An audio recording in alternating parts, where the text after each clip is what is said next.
వెన్ను తట్టి లేపే పిట్టపాట వింటూ మేలుకుని నేను సూర్యుడవుతాను. అష్టదిక్కుల మధ్యన నేను దిక్కులేని వాడిని కాను. చుట్టుపక్కల ఉండే వాళ్ళే చుట్టపక్కలనుకుంటాను. గడ్డి పూలు కూడా నాకు నవ్వులెన్నో నేర్పించాయి. గుడ్డి గవ్వలు కూడా నాకు ఆడుకుందుకు పనికొచ్చాయి. దుఃఖమంటే మాత్రం అర్థం నాకు చెప్పలేదు ఎవరు.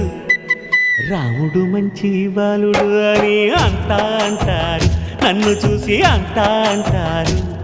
ఆ క్షేమమేనా అబ్బి అంటే నా వాళ్ళవుతారు, వాళ్ళే నా వాళ్ళవుతారు.